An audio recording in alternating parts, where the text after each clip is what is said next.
দর্শক এই মুহূর্তে সদরঘাটে আছেন বিশেষ প্রতিনিধি মহিবুল্লাহ মহিব। সরাসরি কথা বলবো তার সাথে। মহিব, প্রতিমা বিসর্জনের এই মুহূর্তের তথ্য এবং চিত্র আমাদেরকে জানাবেন। সিফাত, আপনি নিশ্চয়ই দেখতে পাচ্ছেন যে এই মুহূর্তে কিন্তু প্রতিমা বিসর্জনের কাজ চলছে। সদরঘাটে এলাকায় কিন্তু লোকে লোকারণ্য হয়ে গেছে।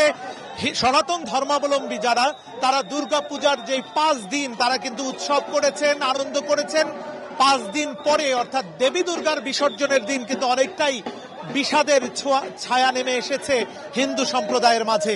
আপনি নিশ্চয়ই জানেন যে হিন্দু শাস্ত্র অনুসারে দেবী দুর্গা কৈলাসে করে দোলনায় চড়ে তিনি কিন্তু মর্তলোকে এসেছিলেন এবং এখান থেকে তিনি সেই মর্তে ফিরে যাচ্ছেন। এবং সেই যে তাদের শাস্ত্র এবং তাদের যে ধারণা এবং বিশ্বাস, সেই বিশ্বাস অনুসারেই কিন্তু এই সদরঘাটের যেই বুড়িগঙ্গায় সেখানে কিন্তু এই প্রতিমা বিসর্জন দেওয়া হচ্ছে।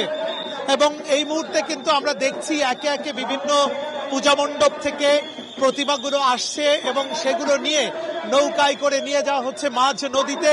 এখানে এই প্রতিমা বিসর্জনকে কেন্দ্র করে কিন্তু নেওয়া হয়েছে নিচ্ছিদ্র নিরাপত্তা ব্যবস্থা। এখানে বাংলাদেশ সেনাবাহিনীর সদস্য যেমন রয়েছেন, একই সঙ্গে কিন্তু নৌবাহিনীর ডুবুরি দল রয়েছে পুলিশ সদস্যরা, একই সঙ্গে পুলিশ সদস্যদের কিন্তু ডুবুরি দল রয়েছে।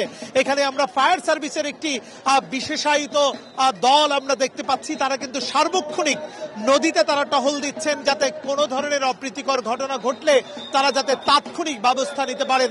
এবং তাদেরকে আমরা কিন্তু খুব তৎপর দেখতে পাচ্ছি।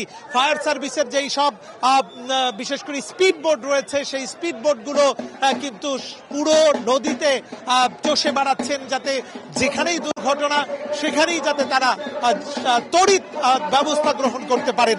এখানে সব মিলিয়ে আমরা হিন্দু সম্প্রদায়ের যারা রয়েছেন তাদের সঙ্গে কথা বলে যেটি জেনেছি, তারা কিন্তু এবারের এই দুর্গাপূজাকে কেন্দ্র করে তারা কিন্তু স্বস্তিতেই দুর্গাপূজা উৎসব পালন করতে পেরেছেন, সেটি তারা আমাদেরকে জানিয়েছেন।